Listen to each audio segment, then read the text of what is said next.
Patient 367 by M.S. Gran. He says that he visits abandoned asylums, prisons, hospitals and so on, and showcases them for others to see.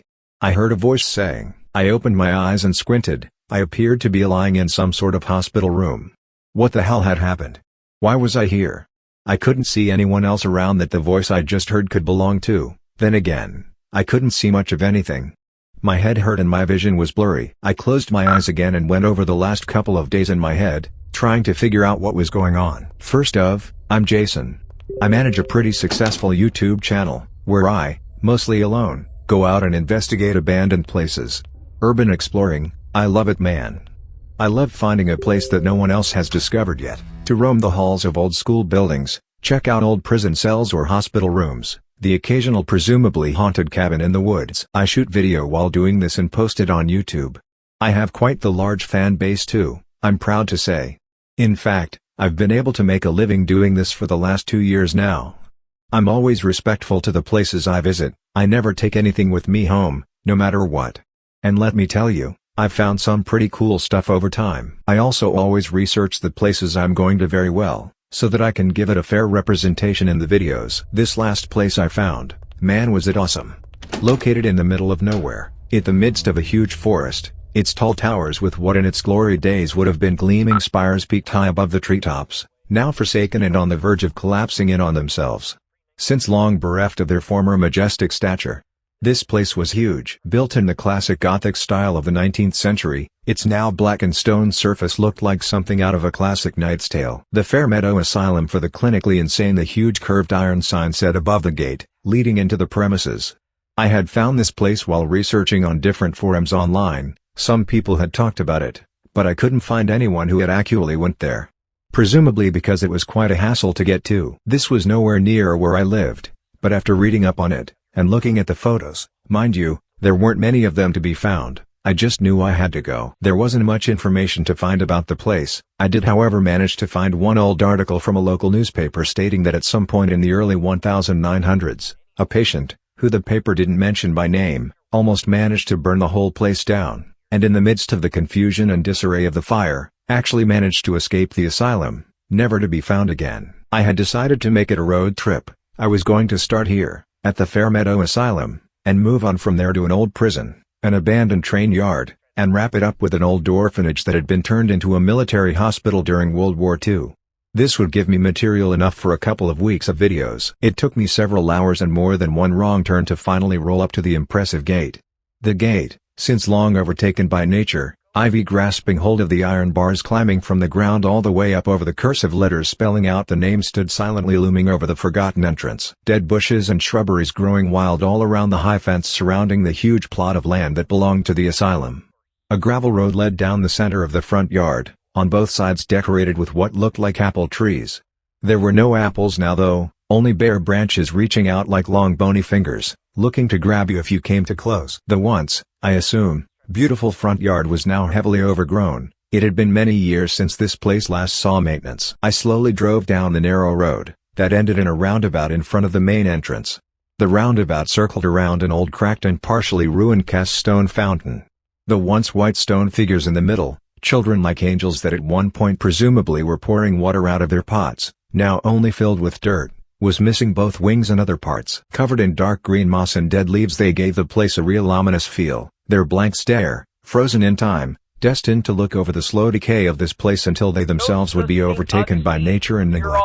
I parked my car and got my camera bags out of the trunk. I started filming outside by the fountain, doing my intro and going over some of the history of the place. The Fairmeadow Asylum for the Clinically Insane, opened in 1864 and was at its peak the home to over 600 patients that were put here for a variety of reasons.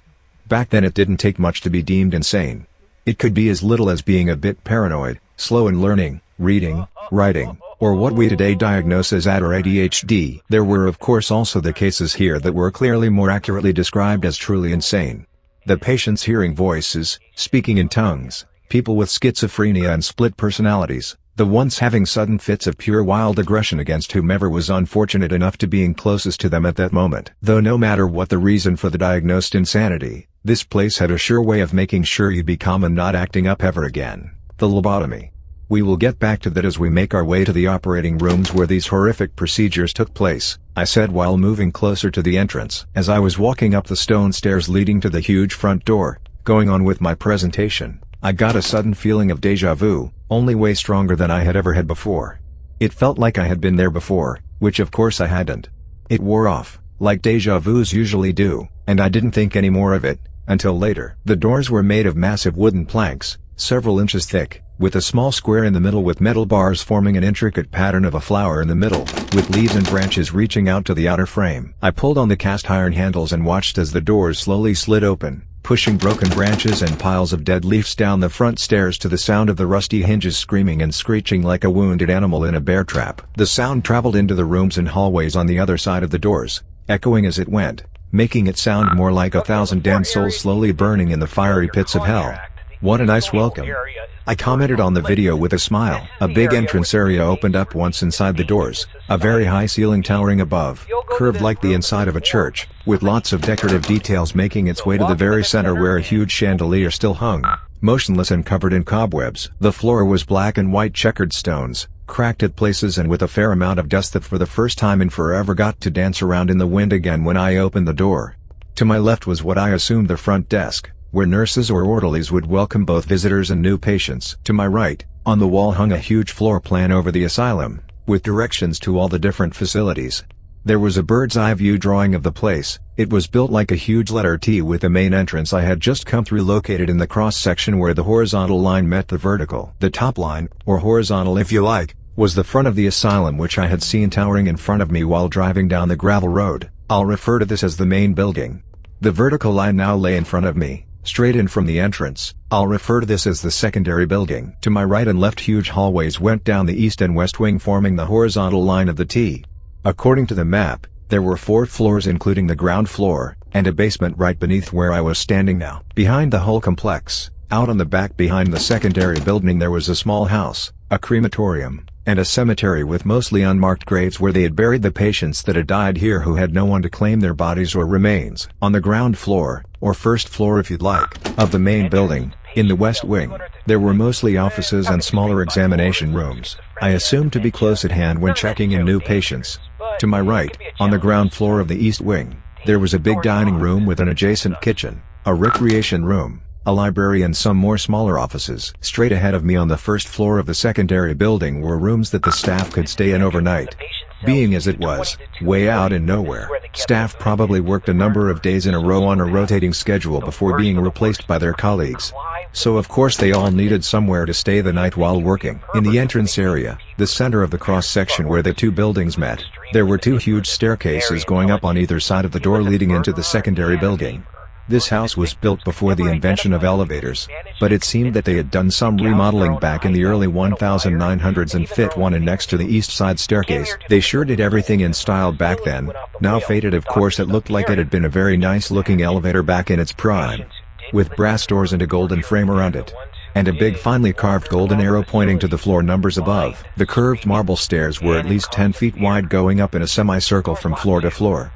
The handrails of the staircases too, were an impressive feat of woodworking. The dark smooth wood twisting around in a beautifully detailed braid all the way from the top floor to the first, ending at 2 big pillars, they too covered in fine details on the sides, and on top 2 big hand-carved wooden owls, with their wings to their sides and big eyes gazing out into the lobby, towards the big front doors, probably representing wisdom and in some psychological way maybe there to soothe newcomers and family members that this was a place of learning, information and healing, and not just a place where you would drop off family members that you just didn't have the strength to deal with anymore, which of course it was for a huge part. On all walls of the lobby hung big oil paintings of what I assume were the head doctors of this place. They were, like everything else in here, covered in dust and cobwebs, some hung slightly crooked and one had even fallen to the ground, breaking the massive frame in 2. Dr. John L. Thomas, it said in golden letters on the bottom of the cracked frame. The painting, showing an elderly gentleman with white hair and impressive beard, grasping a big round pipe staring straight ahead with a pierce that almost made it seem that he was looking straight through you, now lay on the floor. What a shame, I thought. I turned back to the floor plan on the wall to my right. On the west wing's second floor of the main building they had patients' rooms 1 to 80, and on the east wing rooms 81 to 161. The second floor of the secondary building were classrooms and smaller meeting rooms. Third floor of the main building held patient rooms 162 to 242 on the west side and 243 to 323 on the east side. And in the secondary building they had recovery rooms on one side of the hallway, where patients would rest after surgeries, and isolation cells on the other, if they needed to be kept separate from other patients for whatever reason. Fourth floor main building had patient rooms 324 to 404 in the west wing and 405 to 485 in the east wing. Some of the patient rooms were double rooms, and sometimes, even if they were singles, they would put more than one patient in the rooms to be able to fit them all. In the secondary building, the fourth floor had the operating rooms. This is where they performed the lobotomies of the patients the doctors decided were in need of it. The floor plan showed the basement as storage and archive. I decided I would start by checking out the first floor and move my way up, and with camera in hand I went down the hallway to my right, heading towards the rec room and dining area. It struck me how it seemed that the people here had just up and vanished one day. Everything was left in place just like it had been evacuated in a hurry. There were food trays and an old hospital bed left in the hallway. A bit further down I saw an old wheelchair laying on its side on the floor. The paint on the walls was mostly gone, curled up and cracked, showing the brickwork behind it. Here and there you could still see the remnants of the old paint though. It seemed like the bottom half of the walls had been painted green, and the top half white. This was not just an aesthetic choice, everything in places like this was psychological in some way. Green has always been thought of as a restful and quiet color, while white symbolizes clarity and freshness. Subtle ways to unconsciously keep patients in a tranquil state. I soon came up to the entrance to the rec room. Two big white double doors stood open welcoming me into the big room. As in the reception and hallway, it was a high ceiling with stucco work all around. The same colors as in the hallway could be hinted on the decaying walls. Huge bookshelves covered the entire wall to my right, and on the south wall, looking over the front yard and gravel road I had come down before, were enormous windows, letting in a lot of light. Natural light had always been thought of as healing, so naturally they wanted their patients to get as much as possible, though, the grid of metal bars in front of the windows did remove quite a bit of the feeling of freedom. Tables and chairs were scattered across the room, board games and books lay here and there. I took some shots of the books on the shelves and the room at large before I ventured out into the hallway again, moving down towards the library. When entering the library you could clearly see that this was built not for the patients but for the staff. Mainly because of the colors of the room, everything was in a darker hue, and all the furniture was made out of dark wood. Massive sturdy bookshelves all along every wall, leaving only free space for the windows to let some light in. Round smaller coffee tables were positioned around the room with big leather armchairs set in circles around them. It looked like a classic brandy and cigar room if you know what I mean. The books on the shelves were mostly old medical books, encyclopedias and so on. After getting some cool shots of the place I kept going. The dining area was like any other, long rows of tables, walls once all white, now like the rest of this place, cracked and forsaken, with the same sized barred windows as in the rec room. On the far east side you would get your tray and your food, and behind the counter you could see into the old kitchen.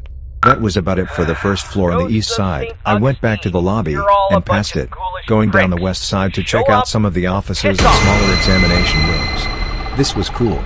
All the equipment was left behind. You had the classic medical cabinets with glass windows on the upper half, some cracked but mostly in fine condition except for the wood expanding and paint peeling off. Old syringes and bottles of God knows what still stood there. Metal beds nailed to the floor in the center of the rooms, with leather straps attached to the sides to be able to strap down patients who wouldn't be still. I won't lie, it was a creepy place to be in all by yourself. It wouldn't take much to convince yourself that the place was haunted, no matter if you believe in that stuff or not. And this was just the first floor, with daylight still coming through the windows. But you couldn't help almost hearing the screams and feeling the anguish of the people that had been left here, especially those that probably didn't need this kind of help. Imagine being dropped off at a place like this by your family, being strapped to a table and getting shot with a syringe full of sedatives just because you weren't like everyone else. Knowing you'd probably never see your siblings or parents again. Knowing this would be your life until the day you finally died and would be set free. The horrors that these walls had witnessed over the years, you really could feel it in the air. This house had not forgotten. Most of the examination rooms were alike. The offices across the hall were your basic doctor's offices with big desks, some armchairs and bookshelves, nothing out of the ordinary, really. I decided to check out the patient rooms on the second floor instead, and went back to the lobby and started to walk up the stairs to the west wing. Suddenly, another deja vu hit me. Or, not really a deja vu. I swear that for a split second it was as if I was surrounded by people. Doctors going up and down the stairs, voices coming from the rooms. It was as if I stepped back in time to when the asylum was in full use. But with the blink of an eye it was all gone again. And the staircase once again echoed empty and was back in full deterioration. There was no other sounds to be heard except for my own slightly excited breathing. I stopped filming and looked back on the last minute of film I had shot. But there was nothing out of the ordinary, except for a couple of seconds that looked like I had some digital interference. Weird, I thought, before I resumed filming and went up to the second floor. The hallway was in better shape up here than on the first floor, and you could more clearly see the color scheme used. The same one as on the first floor with the now faded green on the bottom half and white above. I chose a room at random and went inside. It was a single room, and very sparsely furnished. Alongside the wall to my right was a bed. This too had the restraints firmly bolted to the side of the bed's metal frame. A yellowish blanket still laid there. On the far side of the room, a narrow window was overlooking the front yard, this too with the metal bars in front of it, and two thin white see-through curtains hung from a curtain holder above. There was a small desk and a dresser with a couple of drawers. I moved on and found a room that still had an old patient robe hanging over a chair, with the name, Fairmeadow Asylum printed in big faded letters on the back. I spent some time getting a few shots before I decided to go check out what I thought would be the crown jewel of my day here, the operating rooms on the 4th floor. Just as I was about to exit out into the hallway I noticed that the battery on my camera almost was completely drained, which was odd since I hadn't been filming for that long. I knew I had double-checked that the batteries were fully charged before I left for my long drive here.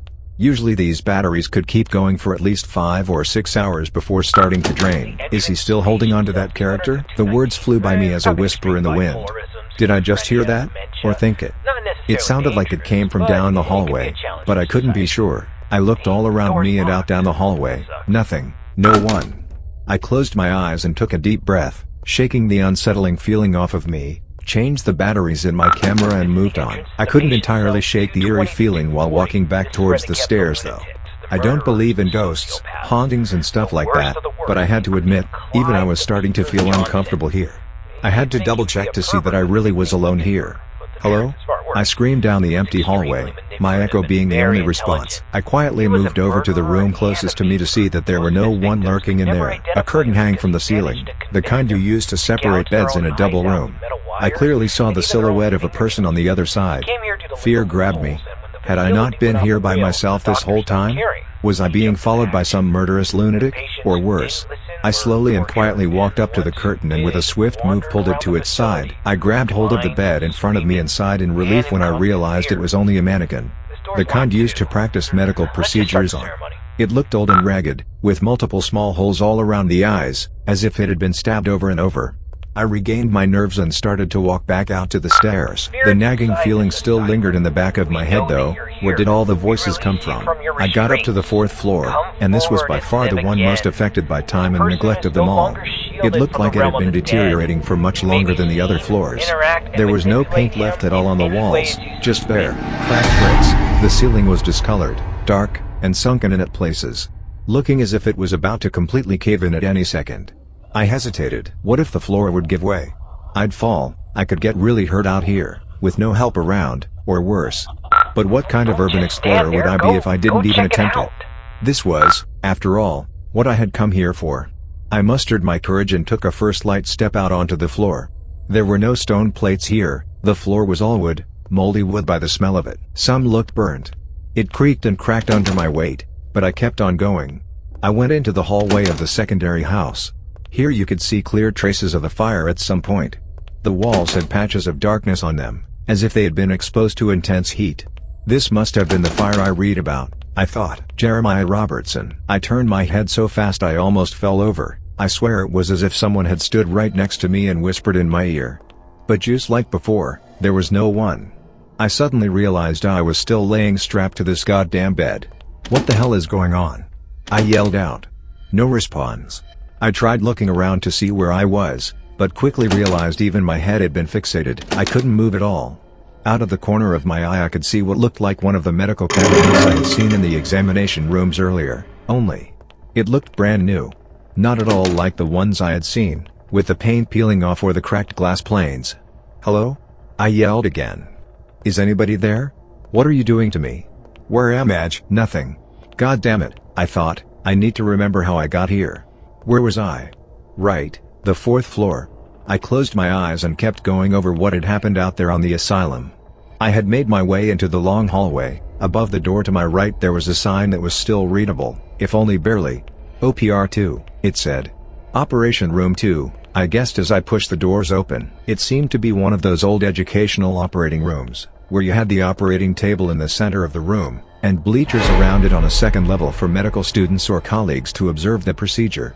It was an uneasy feeling being there, knowing what had happened to so many people here. So many lobotomies. The state of the room was mostly a lot better than the hallway on the other side of the door, though still looking very much abandoned. The entrance in the area just by the door did however look badly scorched. The floor was covered in big white tiles, mostly still intact. The operating table had rust eating away at the metal and the blackboard behind the table was more light gray than black. Big windows looking east reminded me that the daylight was quickly disappearing. I took another glance at the blackboard and saw that you still could make out the writings and drawings that once had been there. From what I could gather it looked like it had been a detailed description of a lobotomy. When performing a lobotomy the patient was first rendered unconscious by electroshock. Although, rumor has it that this step wasn't necessarily always done. Sometimes all it took was a good old head fixation and a quite conscious patient. The doctor then placed a sharp ice pick-like instrument above the patient's eyeball. With a swift and hard hammer stroke, the doctor then struck the ice pick through the eye socket just above the eye, through the skull and into the brain, severing connections in the brain's prefrontal cortex which more often than not left the patient in a vegetative state for the rest of his or her life. This procedure was performed on all kinds of patients, most of whom could easily have had somewhat of a normal life if given the option. I cautioned to look around the room, and to my dismay I found the ice pick-looking instrument and the metal hammer lying on a small table beside the operating table. I picked it up and imagined how it would feel to see that thing, and to know that it soon would be lodged in your brain.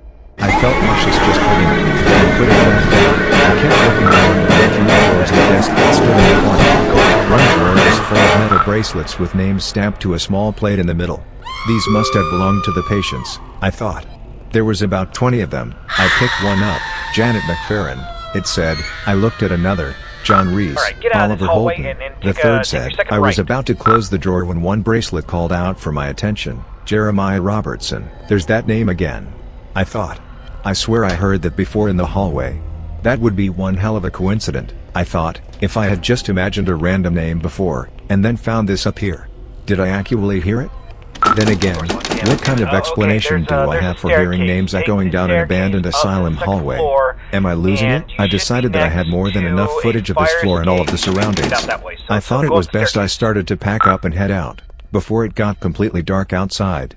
I had booked a room at a motel near the interstate not too far from the asylum, where I would spend the night before heading out to the abandoned prison a couple of hours away the next day. I went back out to the staircase and went down into the reception area. As I stood there, packing my gear up, I cast a final glance up on the floor plan again. The basement. I hadn't checked out the basement. I looked outside. I still had maybe an hour before the sun would set. I knew I would beat myself up later if I didn't check it out. After all, I had come all this way. Would be silly not to check the whole place out, right? So I got my camera back up from the bag and started to film again as I went around the nurse's desk in the reception. The room behind the desk was a lot bigger than I would have thought. It looked like some sort of break room for the nurses and orderlies, some tables and chairs, a sink and a small wood-burning stove for smaller meals or heating water maybe. In the back there was a door. Even though the letters themselves were gone, the way the sunlight had faded the color of the door you could still make out the letters that once had been there. Basement, it said. I remembered that the floor plan had said that the only things being kept down there were a storage and the archives. But I thought it might have some cool artifacts down there, so down I went. The door was heavy, all metal, probably in case of a fire, I thought. Basements make good shelter and a metal door would keep a fire out. Behind the door, a narrow twisting stone staircase descended into the utter darkness. I picked up a flashlight from my backpack and lit the steps in front of me as I cautiously took one step at a time, all the while narrating the video and explaining what I was doing. Room 272, it's time. I almost fell down the stairs. It was the same voice as before, echoing from somewhere near, but just like before there was no one there. I was seriously contemplating my own sanity by now, but kept on going. I just needed to check out this last couple of rooms, then I was out of here. I finally came down to the basement after I don't know how many turns around that windling stair, and shone the beam of light emanating from the flashlight ahead of me. It was a large room with a low stone ceiling. The walls and floor were also made out of big blocks of massive stone. There were small windows to my right, almost as high up as the ceiling, no bigger than 12 by 6 inches, but even these windows had bars on them, even though no one would ever fit through those narrow holes. I noticed that the daylight was disappearing faster than I had thought and was all but gone already. I better hurry, I thought. The room was filled with cabinets and bookshelves. Folders and books were stacked all around in what looked to be no order at all. I moved closer and soon found a cabinet with lots of small drawers, kind of like the ones they used to have in libraries before everything got digitized. They were marked in alphabetical order. First drawer was A to C, second was D to F, and so on. I don't know why, but my hand immediately moved to the drawer marked P to R. I set up the camera on the tripod I had been holding it with beside me, and pulled out the drawer. I squeezed the flashlight between my head and shoulder and started to flip through the files inside. Peterson, Petrov, Perskins, Quinn, Quimby, Reed, Reynolds, Robertson, Robinson, wait. Robertson. I pulled out the file and brought it, along with the camera, with me over to a table near the stairs. I opened it up and started to read. Patient near, 367. Name, Jeremiah Robertson. Admission date, April 4, 1912. Reason for admission, schizophrenia, multiple personality disorder. Treatment, psychotherapy, counseling and psychosocial therapy. Room, 272. Comments, patient has been showing no significant sign of improvement over the last 2 years of continuous therapy. Even though the episodes of transition between the different personalities at times has been increased, the severity of them when they do happen have without a doubt grown worse. We have therefore decided that patient near 367, Jeremiah Robertson, is a prime candidate for undergoing a lobotomy. We strongly feel that this is what it will take to cure him from this monstrous disease. Patient has been scheduled for a lobotomy on November 14, 1914. Signed, Dr. John L. Thomas. I found ill. I couldn't explain why, I just did. I felt scared, and out of breath, like I had been running from something. When I turned to the next page of the file, all the blood left my head and came crashing down in my feet. All the hairs on my body stood up and I fell to the ground. There, on the back side of the first page, barely still attached with some old glue, was a picture of Jeremiah Robertson. A picture of me. I had dropped the file on the floor from the shock. I must have been mistaken. It's dark down here. It couldn't be. I grabbed the file and camera and ran upstairs to the break room. I flung the heavy door wide open and more or less crashed into the nearest table and threw the file open again. There was no doubt, that was a picture of me. How in the hell could this be? The picture was without a doubt old, easily from 1912 when the file was created. It was faded, curled up in its corners, yellowish tint over the whole thing. But damn it, that was me. I had to sit down and catch my breath. This was insane. I couldn't sort my thoughts out. I tried to figure out possible explanations for this. Maybe it was a relative of mine, someone I had never heard of. Maybe it was all just a coincidence, or my tired mind was playing tricks on me. I turned back to the first page. Room 272. That's what I heard in the staircase too. I needed to check it out. I was done filming. I was too freaked out to even think about making a YouTube video out of this. I packed my camera and set the bags by the entrance door and started to walk upstairs again. I got to the third floor and turned left, down the east wing of the main building, 268, 269, 270, 271. There. Room 272. The door was ajar and made a high-pitched creak when I slowly pushed it open. It was nothing out of the ordinary. It looked just like the other patient rooms I had seen here. It did, however, feel different. It felt familiar. I knew this room. I suddenly got extremely dizzy. This was all too much. I had to sit down on the bed, but before I even had finished that thought, everything turned black. I passed out. I woke up to the sound of voices near me. He says that he visits abandoned asylums, prisons, hospitals and so on, and showcases them for others to see. I heard them say, "Is he still holding on to that character?" Yes, I'm afraid so. I opened my eyes. My head hurt, blurry vision. I couldn't move. Yes, it's patient near, 367, Jeremiah Robertson, I heard from somewhere near. What the hell is going on? I yelled out. No response. I tried to look around to see where I was, and that's when I realized my head was fixated. Out at the corner of my eye I saw the medical cabinets. Mr. Robertson, I suddenly heard someone say. Who's there? I yelled, where the hell am I? What is going on? Mr. Robertson, I need you to calm down. Can you do that for me? The voice said. I am not Mr. Robertson, I replied. My name is Jason and you have no fucking right to. He interrupted me. Yes, Jason, I know who you are. We have met before, many times. I was stunned. What do you mean we have met before? Who are you? My name is Dr. John L. Thomas, and if you are willing to calm yourself, we can loosen these restraints and have a nice calm conversation. Alright? Yeah, alright, I stuttered. I was far too much in shock to make any kind of resistance at this point. I gave up and took some deep breaths. Two big men in short hair, dressed in white uniforms, started to release the straps holding me down and helped me up in a sitting position. One of them stood behind me and the other next to the man I now recognized from the fallen oil painting in the lobby to be Dr. John L. Thomas. Mr. Robertson, he continued. I'm afraid you have suffered another episode. Listen, doctor, I said. I don't know who you think I am, but my name isn't Robertson. My name is Jason, and I'm a urban explorer. Yes, we know. You have told us many times. I don't understand, I said. I've never met you before. I never been here before. And how the hell did you clean this place up so fast? Everything looks brand new?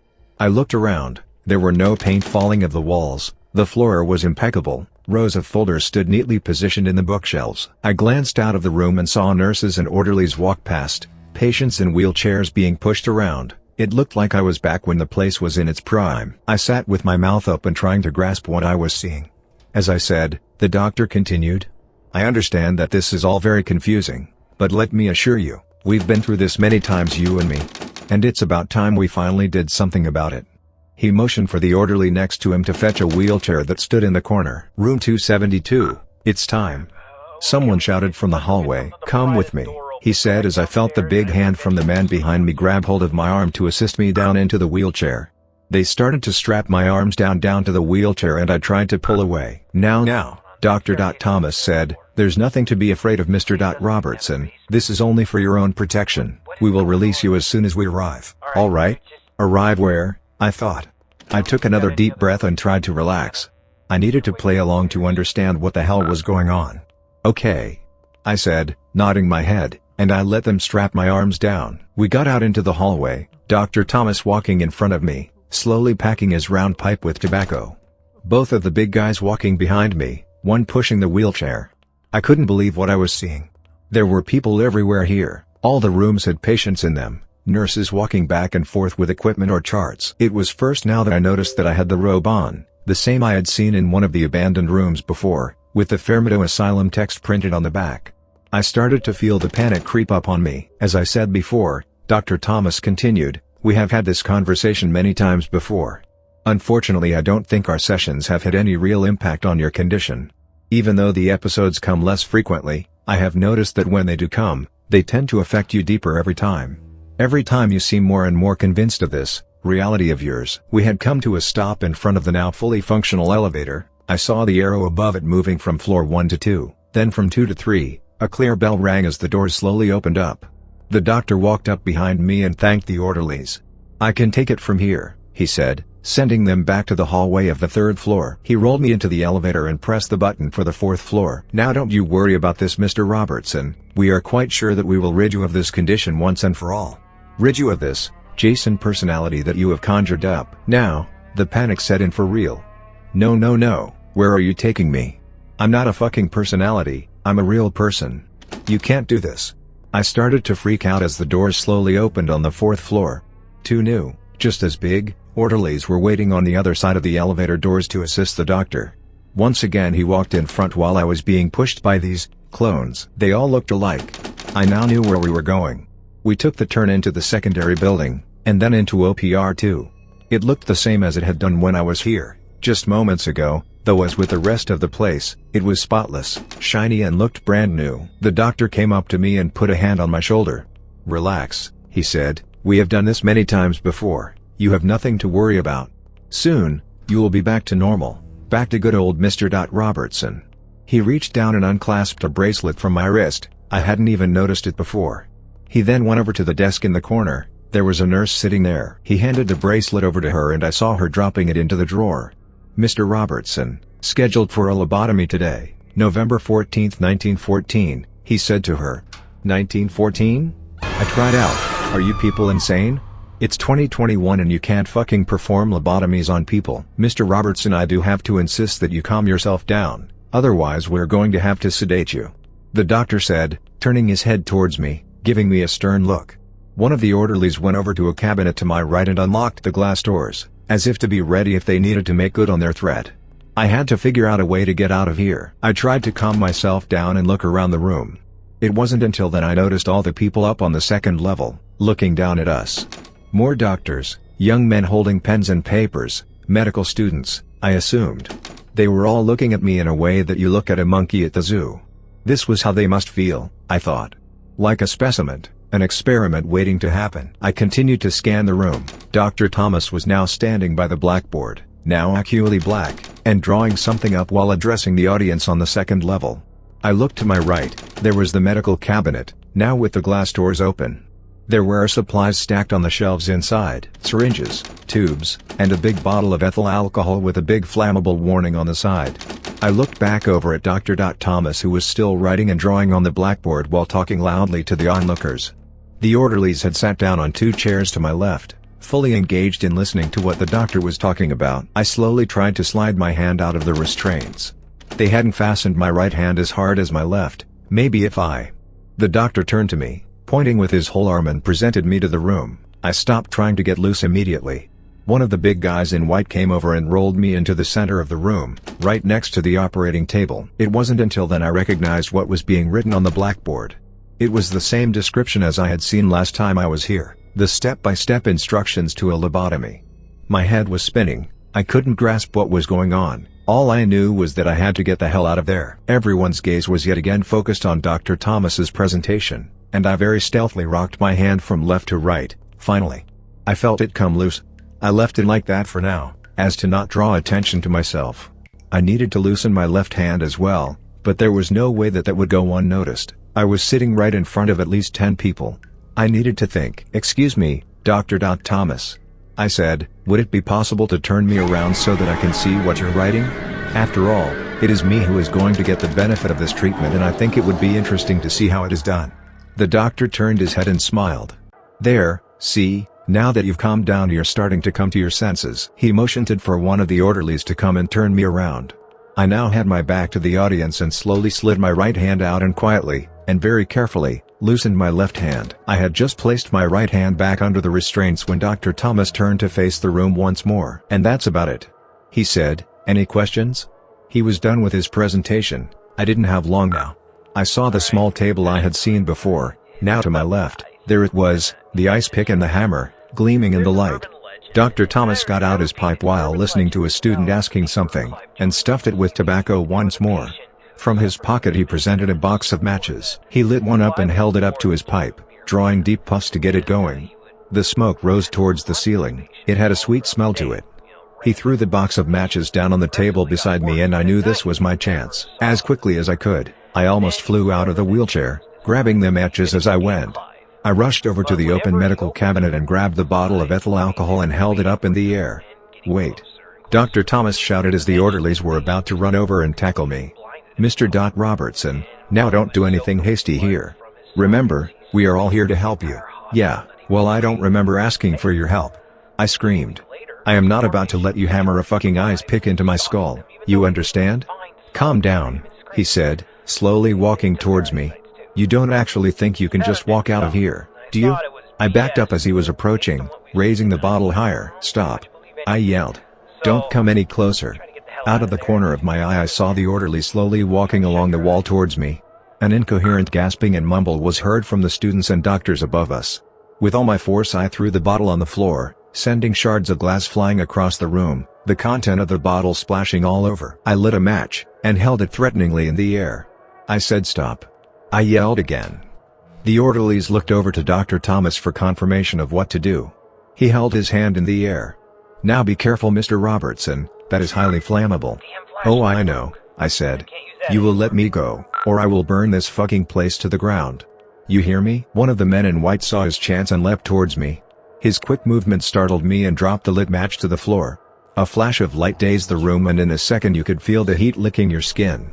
The room was ablaze and I turned around and ran. The commotion had gotten the attention of everyone else on the fourth floor, now hurrying to OPR2 to see what had happened and help them put out the fire, but it spread quickly.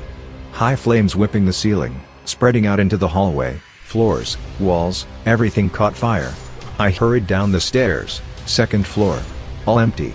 They must have run upstairs, I thought. First floor, there is the goddamn oil painting of Dr. Thomas, still on the ground with a cracked frame. Wait. I did a double take and looked around. Wait. What? Everything was back to being abandoned and forsaken. The dust and cobwebs once again had claimed the house. But I could still hear the screaming and commotion from the fourth floor, albeit a bit distorted, like it was a lot further away than it actually was. I ran towards the door and saw my camera bags, just where I had left them before everything started to take a weird turn. I grabbed them and bolted through the front door. I was outside, and I was back in my own clothes. There was my car. I threw my bags in and jumped in after, turned the key and floored it. Gravel shot out from behind my rear tires like a machine gun blazing, ricocheting of the stone angels in the fountain as I took off towards the exit. As I looked in my rearview mirror, the asylum looked just like it had done when I first came there. But I swear I thought I could see smoke rising from the roof. I'm now writing this from my motel room near the interstate. I still had no idea what I just went through. But I think I'll have a break from urban exploring for a while. I'm glad I got out of there without having my brains turned into mashed potatoes, if that shit even actually happened. I don't know. There is one thing though, that's a bit weird. When I came to the motel they couldn't find my registration. It wasn't until I told them what room I had gotten a confirmation for that the guy found it. Only, it was registered to a Jeremiah Robertson. Thank you for watching the story. Don't forget to subscribe and hit the notification bell so you never miss a new upload. If you're feeling brave enough, leave a comment and let us know which story was the most frightening for you. And if you have any horror stories of your own that you'd like to share, we'd love to hear them.